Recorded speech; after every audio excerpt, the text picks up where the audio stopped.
hello, namaste. Welcome to One TV special story.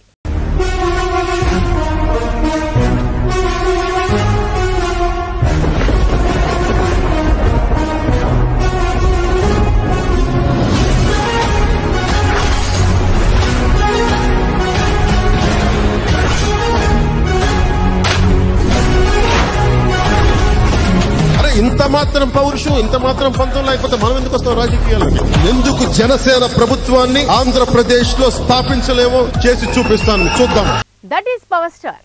Without power there is no matter or there is no meaning in the style of human being. A power can be built and a power will be gives us strengthy balance. But a power can be available in politics also. That is the real power to administrate a state or a country, but that is entirely different to say about Pawan Kalyan. నిజమే, ఆయన నటనను మెచ్చి ఆయన కేపబిలిటీని మెచ్చి ఇచ్చిన power star అనే బిరుదు ఒక్క సినిమాలతోనే సరిపెట్టుకోలేదు. ఆయన సోదరుడు చిరంజీవి టాలీవుడ్లో ఓ నయా ట్రెండ్ను సృష్టిస్తే ఈ సిల్వర్ స్క్రీన్ హీరో మాత్రం నయా ట్రెండ్కే ఎవ్వరూ ఊహించని విధంగా మరో నయా ట్రెండ్కు రూపాన్నిచ్చిన వైనం సొసైటీకే ఓ ప్రత్యేక పవర్ను పరిచయం చేశారనడంలో సందేహం లేదు. ఇక అదే ట్రెండ్ లోతుగా ఆలోచిస్తే అది అర్థం చేసుకున్న వాళ్లకు బూస్ట్నిచ్చిందంటే మీరు నమ్ముతారా? తాజా పరిణామాల ప్రకారం విమర్శించిన నోళ్లను మోయించిన పవర్ స్టార్ ప్రస్తుత రాజకీయ విపక్షాలకు ఇచ్చే సందేశం ఏంటి? Let's watch the story.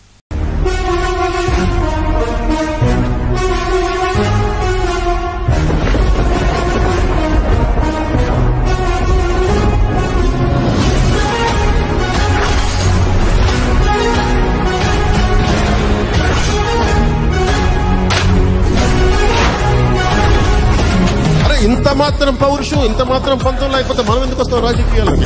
ఎందుకు జనసేన ప్రభుత్వాన్ని ఆంధ్రప్రదేశ్ లో స్థాపించలేమో చేసి చూపిస్తాను, చూద్దాం. ప్రశ్నించడం కోసం మాత్రమే కాదు, అందుకు తగిన సమాధానాన్ని రాబట్టుకోవటానికి కూడా పట్టుబట్టిన విక్రమార్కుడిలా మారతానని చెప్పకనే చెప్పారు deputy CM Pavan Kalyan. Assembly gate కూడా తాకనీయమని ప్రగల్భాలు పలికిన వైసీపీ నేతలకు చెంపపెట్టుగా ప్రస్తుత పరిణామం మారిందంటే అతిశయోక్తి కాదు. అసెంబ్లీ గేటు తాకడమే కాదు, అంతవరకు అసెంబ్లీని తమ సొంత ఎస్టేట్గా భావించుకుని రాష్ట్రంలో అరాచక పాలనను సృష్టించిన వైసీపీ నేతలను క్లీన్ స్వీప్ చేసిన వైనం నిజంగానే నమ్మలేకపోతున్న అరుదైన సంఘటన.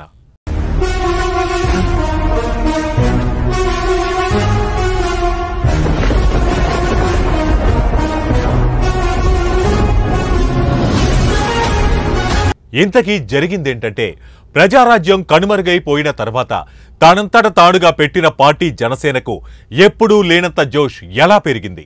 జనసేన పెట్టిన తొలినాళ్లలో ఆరాకొర బుల్లితెర మీద తళుక్కుమని కనిపించే పవన్ కళ్యాణ్ పెద్దగా సాధించేది ఏమీ లేదనే చెప్పాలి. తొలి 10 ఏళ్లలో ఒంటరిగా పోటీ చేసి ఏపీ పాలిటిక్స్ ట్రెండ్లో ప్రశ్నార్థకంగా మారిన జనసేన అధినేత పవన్ కళ్యాణ్కు వచ్చిన ఆలోచనే కావచ్చు, లేదా ఎవరైనా ఇచ్చిన అడ్వైస్ కావచ్చు, మొత్తం మీద కరెక్ట్ టైంలో కరెక్ట్ డెసిషన్ తీసుకున్నారనే అభిప్రాయాలు పలు రాజకీయ విశ్లేషకుల నుంచి వ్యక్తమవుతున్నాయి.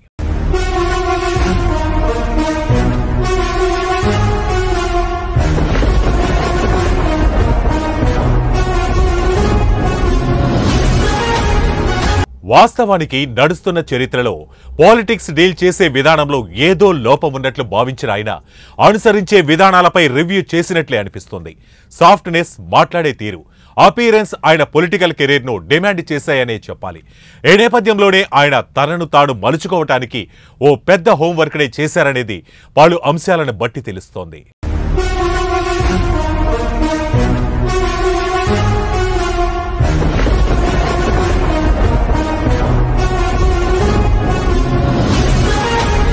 తొలి 2 సార్లు ఒంటరిగా పోటీ చేసి రెండోసారి మాత్రం ఒకే ఒక్క సీటుతో తన ఉనికిని చాటుకున్న పవన్ కళ్యాణ్ మాత్రం 2 చోట్ల పోటీ చేసి 2 చోట్ల ఓటమి పాలవటం ఆయన పొలిటికల్ కెరీర్కే పెద్ద సవాల్గా మారిందనడంలో సందేహం లేదు. సినీ రంగంలో ఆయన్ను ఆదరించినట్లు, పొలిటికల్ రంగంలో ఆదరించినట్లు కనిపించిన పరిస్థితులు ఆయన్ను కొంత తడబాటుకు, మానసిక వ్యధకు గురిచేసినట్లు పార్టీ వర్గాల్లో గుసగుసలు వినిపిస్తున్నాయి. ఈ నేపథ్యంలోనే తన రూటును మార్చుకోవటానికి, తన పందాను మార్చుకోవటానికి, తన విధి విధానాలను మార్చుకోవటానికి ఆయన ఆలోచన సరళికి పదును పెట్టారనేది వాస్తవం. బంగాళాఖాతంలో ఏర్పడిన తుఫాను తన దిశను మార్చుకున్నట్లు పవన్ కళ్యాణ్ తన పొలిటికల్ ప్రయాణంలో తన పద్ధతిని, భాషా ప్రయోగాన్ని మార్చుకున్నట్టు తెలుస్తోంది. సో దాని ప్రకారమే అప్పటి అధికార పక్షపు నేతలు ప్రయోగించిన భాషను అవగాహన చేసుకోవటానికి అనడం కంటే ఆ దిశగా మాట మార్చుకోవటానికి చాలా సమయమే పట్టిందని చెప్పాలి.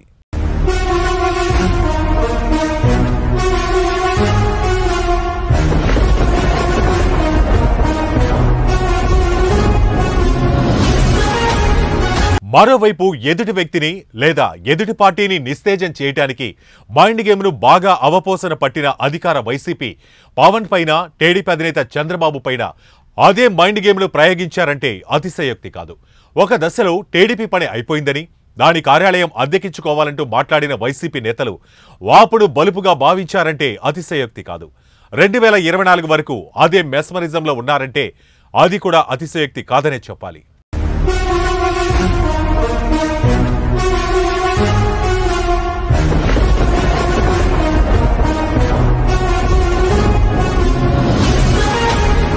ప్రతిపక్షాలంటూ ఉండకూడదని భావించిన వైసీపీ వై నాట్ 175 అనే స్లోగన్కు తెరలేపింది.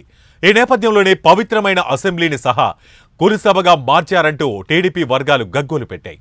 గృహాల్లో ఉండే మహిళలను సైతం అసెసినేట్ చేసి నీచ స్థాయికి దిగజారిపోయిన వైసీపీ క్యాడర్ అధిష్టానం ఆవేశాలే అందుకు కారణమంటూ రాజకీయ వర్గాలు అంచనా వేస్తున్నాయి.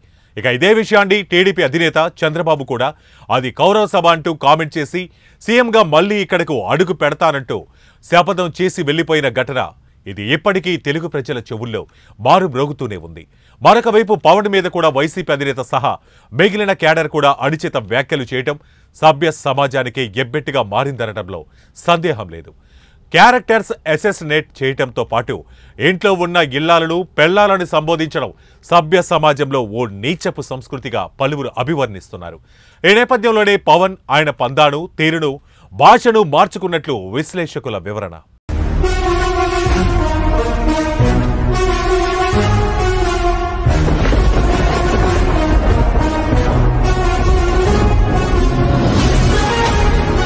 ఇక అనంతర పరిణామాల్లో టీడీపీ అధినేత చంద్రబాబును టచ్ చేయడం వైసీపీకి అసనిపాతంలాగే మారింది.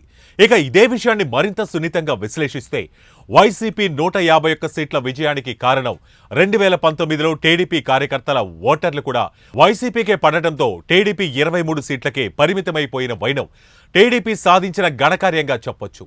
ఇక్కడ మరో విషయం కూడా మనం గమనించాలి. చంద్రబాబు కంటే ఇంకేదో కొత్తదనాన్ని తమకు అందిస్తాడని జగన్పై ఆశలు పెంచుకున్న టీడీపీ ఓటర్లు ఏదో కొత్తదనాన్ని ఆశించే గంపగత్తుగా ఓట్లను వైసీపీకి వేశారనేది ఓపెన్ సీక్రెట్. ఇక తీరా అధికారంలోకి వచ్చిన తర్వాత సంక్షేమ పథకాల పేరుతో డబ్బులు షేర్ చేయడమే తప్ప Polavaram project, AP special status, Kadapa steel plant, Visakha railway zone లాంటి ఫీచర్స్ గురించి, ఫ్యూచర్ జనరేషన్ గురించి ఆలోచించిన పాపాన పోలేదనేది గొంతలు పడిన ఏపీ ప్రధాన రహదారులను అడిగితే చెబుతాయి. ఇవాళ మనం శ్రీకారం చుడతా ఉన్నాం నాడు నేడు అన్న ప్రోగ్రామ్.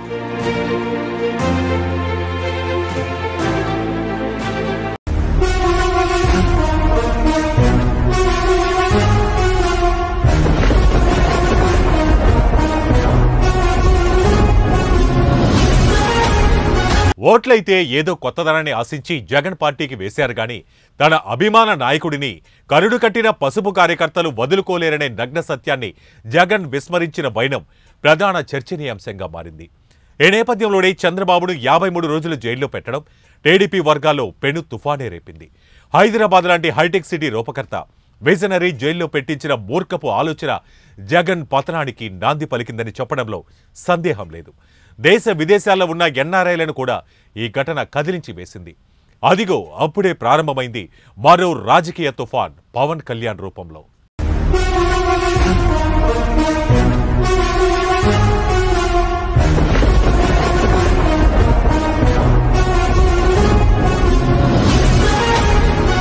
మొదట్లో పవన్ ప్రసంగాలపై కౌంటర్లు వేసినా అవి పెద్దగా పనిచేయలేదు. చివరకు ఆ పార్టీ నేతలు వేసిన చిల్లర కౌంటర్లకు విసిగిపోయిన పవన్ కళ్యాణ్ కాలి చెప్పును చూపించే వరకు వచ్చింది. మరింత ముందుకెళ్లి అందరికీ చెప్పుతో సమాధానం చెప్తానడం వరకు వెళ్ళింది. ప్యాకేజీ స్టార్ నుంచి మొదలు పెడితే పెళ్లాలు అని ఆ పార్టీ అధినేత జగన్ చేసిన కామెంట్స్ పై పవన్కు చిర్రెత్తుకొచ్చిందంటే అతిశయోక్తి కాదు. ఈ నేపథ్యంలోనే జగన్ను అధఃపాతాళానికి తొక్కేస్తానంటూ చేసిన ప్రతిజ్ఞ వైసీపీ గుండెల్లో రైలు పరిగెత్తాయంటే అతిశయోక్తి కాదు. అయినా బటన్ సంక్షేమంతో ఓటర్లంతా తమ వైపే ఉన్నారంటూ బ్లైండ్గా నమ్మేసిన వైసీపీకి షాక్ ఇస్తూ ఓటర్లు టీడీపీకి భారీ మెజార్టీతో పాటు భారీ సీట్లను కూడా కట్టబెట్టారు.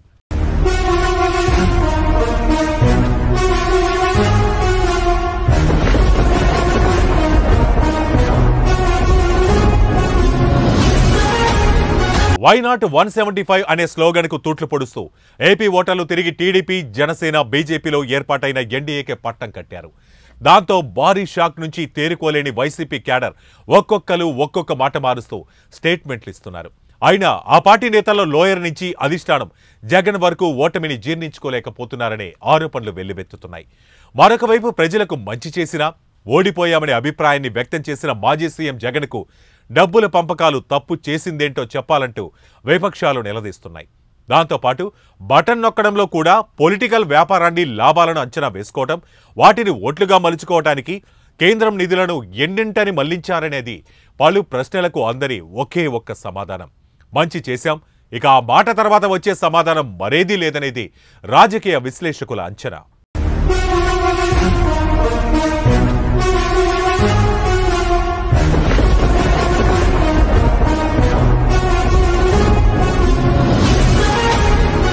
ఇక పరపార్టీలతో పాటు తల్లి, చెల్లి కూడా దూరమైపోయిన మాజీ మంత్రి రోజాను తన చెల్లిగా పబ్లిక్ పరిచయం చేయటం అసలు చెల్లి షర్మిలకు ఎక్కడో బాగా నొచ్చుకుందనే చెప్పాలి. ఈ నేపథ్యంలోనే ఆమె తెలంగాణ వైఎస్ఆర్సీపీ పెట్టినట్టు తదనంతరం జరిగిన పరిణామాలతో ఏపీ పీసీసీ ప్రెసిడెంట్, ఆపై 2024 ఎన్నికల్లో కాంగ్రెస్ తరపున ప్రచారం, శత్రుపక్షాలు టీడీపీ, జనసేనలను వెనకేసుకొని సొంత అన్న ఆ పార్టీ వైసీపీపై డైరెక్ట్గా యుద్ధం ప్రకటించడం లాంటి పరిణామాలు జగన్ 151 నుంచి మధ్యన ఉన్న 5 ఫిగర్ ఎగిరిపోయి అటు ఒకటి ఇటు ఒకటి మొత్తం 11 సీట్లను మాత్రమే సాధించడం పట్ల ఇంకా స్థానికులు చేసే కామెంట్ మాత్రం దేవుడు రాసిన స్క్రిప్ట్గానే భావించాలంటున్నారు విశ్లేషకులు.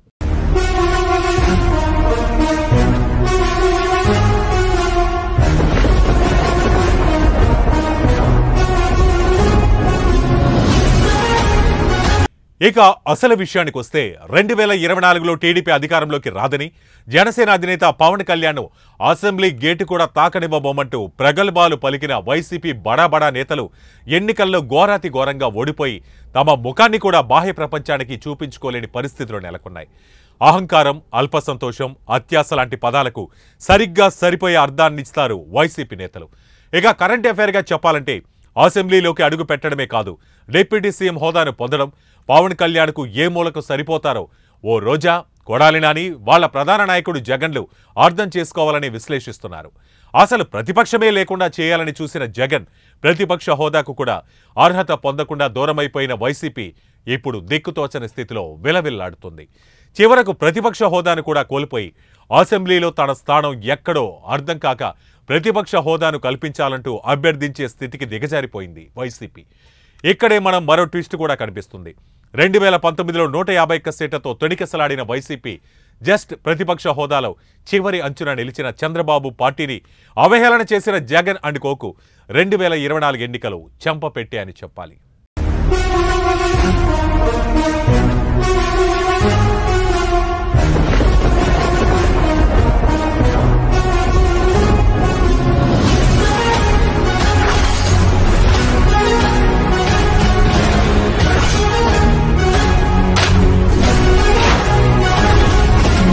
ఇంత మాత్రం పౌరుషం, ఇంత మాత్రం పంతం లేకపోతే మనం ఎందుకు వస్తాం రాజకీయాలకి? ఎందుకు జనసేన ప్రభుత్వాన్ని ఆంధ్రప్రదేశ్ లో స్థాపించలేమో చేసి చూపిస్తాను, చూద్దాం. అదేదో సామెత చెప్పినట్లు తమకున్న 151 మంది ఎమ్మెల్యేలు తలుచుకుంటే టీడీపీకి ఉన్న 23 మంది ఎమ్మెల్యేల్లో ఒక్కడు కూడా ఇక్కడ కూర్చోలేడు అంటూ ఆనాడు జగన్ పలికిన మాటలు ఇప్పుడు తిరిగి అతనికే వినిపించే పనిలో పడ్డారు టీడీపీ 164 మంది ఎమ్మెల్యేలు. పదవిలోకి రాగానే ప్రజా సంక్షేమాన్ని పక్కన పెట్టేసి ప్రతిపక్షాన్ని నేల రాసేసే పనిలో భాగంగానే అమరావతిని కూల్చేసిన జగన్ చివరి అస్త్రంగా చంద్రబాబును జైల్లో పెట్టించడం ఓటర్కు అందిన ఒక చక్కటి ఎనలైజెస్ ఈక్వేషన్ అని చెప్పాలి. ఆ పార్టీ నుంచి సగౌరవంగా పాలనను అందించిన టీడీపీతో పాటు జనసేన పార్టీ అధినేత పవన్ కళ్యాణ్ను నేర్చుకోకూడనివి ఏంటి? ప్రస్తుతం అధికారంలోకి వచ్చిన తర్వాత పాటించేవి పాటించకూడనివి ఏంటి? ఇలాంటి ప్రశ్నల పరంపర గజిబిజి గందరగోళంలో ఎలాంటి నిర్ణయాలు తీసుకోవాలి, ఎవరిని ఎక్కడ ఎప్పుడు ఎలా పెట్టాలి, అలాంటి పరిస్థితుల్ని ఆకలింపు చేసుకుంటారని మీరు ఊహిస్తున్నారా? అయితే మీ అభిప్రాయాన్ని కామెంట్స్ రూపంలో తెలియచేయండి. సో ఇది ఇవాల్టి స్టోరీ. మరో స్టోరీతో మళ్ళీ కలుద్దాం. Until then stay tune. 1TV ప్రతిక్షణం ప్రజల పక్షం.